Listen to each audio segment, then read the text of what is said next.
آدمی پہلے نماز کے لیے کھڑا ہوتا ہے، اس میں بھی عاجزی ہے، کھڑے ہونے میں بھی عاجزی ہے۔ کیسے کھڑا ہوتا ہے؟ ہاتھ باندھ کر نا، بتائیے نا، آپ مجھے جواب دیجئے، کیسے کھڑا ہوتا ہے؟ ہاتھ باندھ لیتا ہے نا، ہاتھ باندھ کے اس کی بارگاہ میں کھڑا ہے عاجزی کے ساتھ۔ بھئی ظاہر سی بات ہے، کسی کو بڑا مان کر کے یہ آدمی اس کے سامنے ہاتھ باندھ دیتا ہے، پھر اس کا جی اس عاجزی سے نہیں بھرا تو پھر وہ جھک گیا، رکوع میں چلا گیا، اور رکوع میں جا کر کیا کہتا ہے؟ پہلے شروع کیا ہاتھ باندھ کر اللہ اکبر، اللہ سب سے بڑا ہے۔ رکوع میں گیا تو کہا سبحان ربی العظیم، جھک کر کہہ رہا ہے، میں کسی اور کے سامنے نہیں جھکا، پاک ہے وہ ذات جو میرا رب ہے اور سب سے عظمت والا ہے۔ سبحان ربی العظیم کہہ کر کے وہ اپنے آپ کو جھکا لیتے۔ کس کے سامنے؟ بولیے۔ ابھی اس کا جی نہیں بھرا اتنے جھکنے پر، پھر وہ سجدے میں جا کر پورا پچ جاتا ہے۔ اب صرف گردن نہیں جھکتی، اب گھٹنے بھی جھک گئے، ہاتھ بھی جھک گیا، سر بھی جھک گیا، ناک بھی جھک گیا، آنکھیں بھی جھک گئی، گویا پورا اپنے رب کی بارگاہ میں اس نے اپنے آپ کو بچھا دیا اور بتا دیا میرے نزدیک کوئی بڑا نہیں ہے، تو ہی بڑا ہے، میں عاجز ہو کر پست ہو کر تیرے سامنے جھک گیا ہوں۔ تو رب فرشتوں سے فرماتا ہے جو میرے سامنے اس طرح سے عاجز ہو کر کے بچ جائے، کیا میں اسے عزت عطا نہ کروں؟ فرشتوں گواہ ہو جاؤ، میں نے اس کو بلندی عطا فرمائی۔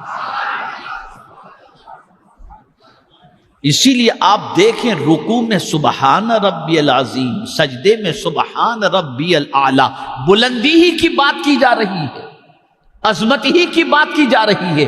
کسی طاقتور انسان کے سامنے انسان نہیں جھک رہا، کہہ رہا ہے کہ عظمت والا میرا رب ہے، اعلی میرا رب ہے، میں اس کے سامنے جھکا ہوں۔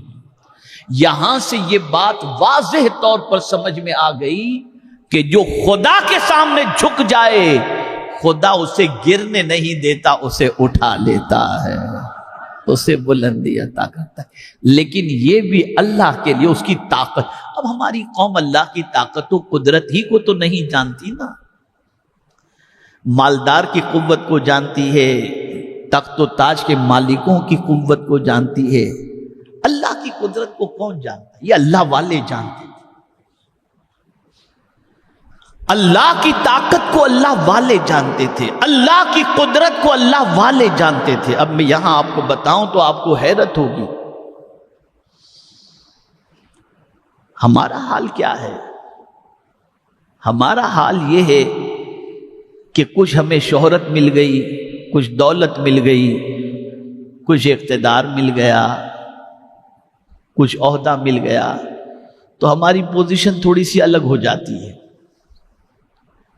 پھر ہم خود کو کچھ سمجھنے لگتے ہیں، بہتر سمجھنے لگتے ہیں، بہتر۔ لیکن میں آپ کو بتاؤں گا تو حیرت ہوگی، ایسا ہی معاملہ حضرت بایزید بسطامی علیہ الرحمہ کے ساتھ ہوا۔ حضرت بایزید بسطامی رحمت اللہ تعالی علیہ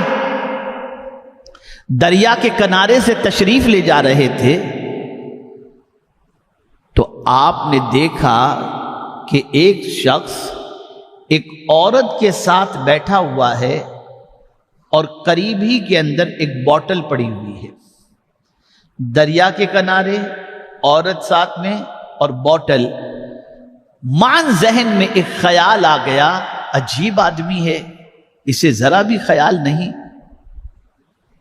اور یہ خیال آ گیا میں تو کم سے کم اس سے بہتر ہوں۔ توجہ چاہوں گا جملے پر، بایزید بسطامی علیہ الرحمہ کو یہ خیال آیا کہ میں تو اس سے بہتر ہوں، یعنی ذہن کی پتہ نہیں اس غلط کام کے لیے یا اس میں شراب ہے یا کیا ہے، تو اس سے آپ کے ذہن میں یہ خیال آیا کہ چلو اللہ کا شکر ہے میں اس سے تو بہتر ہوں۔ اچانک یہ خیال آتے ہی سامنے سمندر تھا، طوفان اٹھا سمندر کے اندر، اور سمندر کے اندر ایک کشتی تھی جو ہچکولے کھانے لگی، اس میں 6 لوگ سوار تھے۔ وہ نوجوان جو عورت کے ساتھ بیٹھا ہوا تھا اس نے فوراً دریا میں چھلانگ لگا دی، اور چھلانگ لگا کر جیسے تیسے کر کے وہ 6 لوگوں کو بچا کر کنارے پر لے آیا، اور پھر اس کے بعد اس کے چھلانگ لگانے کو دیکھ کر بایزید بسطامی حیرت میں تھے کہ یہ دریا میں اپنی جان کو داؤ پہ لگاتے ہوئے چھلانگ لگا دیا ہے، دیکھو ذرا کیا کرتا ہے۔ جب بچا کے لے کر کے آئے تو بایزید بسطامی علیہ الرحمہ سے کہتا ہے، بایزید ایک کو تو بچا لیتے،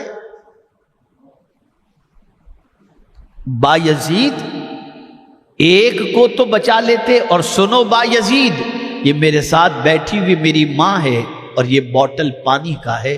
بایزید نے مٹی اٹھائی، اپنے سر پر ڈالی اور کہا، افسوس افسوس افسوس، میں نے کیا کہہ دیا کہ میں اس سے بہتر ہوں، یہ تو مجھ سے کروڑوں گنا بہتر ہے۔ اور پھر کہنے لگے، آج کے بعد میں اپنے آپ کو کسی سے بہتر نہیں سمجھوں گا۔ یہ کہتے ہوئے ابھی جا ہی رہے تھے کہ مولا نے امتحان میں گرفتار کر دیا۔ ایک شخص اپنے کتے کو لے کر کے آ رہا تھا، اس نے بایزید بسطامی علیہ الرحمہ سے پوچھا، او بایزید ذرا یہ تو بتاؤ میرا کتا بہتر ہے یا تم بہتر؟ اس لیے کہ دل میں ارادہ کر لیا تھا نا کہ میں اپنے آپ کو دوسرے سے بہتر نہیں سمجھوں گا، تو قدرت نے فوراً امتحان میں ذرا دیکھوں بایزید اب کیا کہتے ہیں، امتحان میں ڈال دیا فوراً۔ بایزید بسطامی سے اس شخص نے کہا کہ میرا کتا بہتر ہے یا تم بہتر ہو؟ اب جواب سنیے بایزید بسطامی علیہ الرحمہ کا، فرماتے اگر میرا خاتمہ ایمان پر ہوا تو میں بہتر ہوں، ورنہ یہ کتا بہتر ہے۔ کہاں ہیں ہم؟ کس دنیا میں جی رہے ہیں؟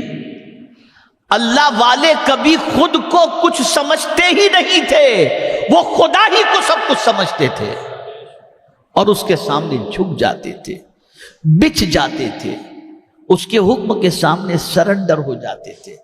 کون اللہ کے حکم کے سامنے سرنڈر نہیں ہوتا؟ جس کے اندر تکبر ہوتا ہے، کبھی مال کا تکبر، کبھی شہرت کا۔ اس کو میں ایگزامپل کے ذریعے بتاؤں کہ آج تھوڑی سی دولت آ گئی تو لوگ اپنی آفس کے اندر چھوٹی سی عبادت گاہ جیسا کمرہ بنا لیتے ہیں، اور مسجد میں صرف جمعہ کو خطبے کے ٹائم پر آنا وہ اپنی شان سمجھتے ہیں، جلدی سے مسجد کے اندر آنا وہ یہ سمجھتے یہ تو غریبوں کا کام ہے، ہمارے پاس کیا کمی ہے، ہم تو جائیں گے جمعہ کی نماز 2 رکعت پڑھ کر کے چلے آئیں گے۔ یہ بچھنا نہیں ہوا، یہ بچھنا نہیں ہوا۔ بچھنا اس کو کہتے ہیں کہ تمہارے پاس سب کچھ ہونے کے بعد بھی تم خود کو کچھ نہ سمجھو، خدا کے سامنے اپنے آپ کو ذلیل، پست اور اپنے آپ کو حقیر سمجھو۔ جب خدا کے سامنے کوئی اپنے آپ کو ذلیل و پست و حقیر سمجھتا ہے، اللہ اسے بلندی عطا فرماتا ہے۔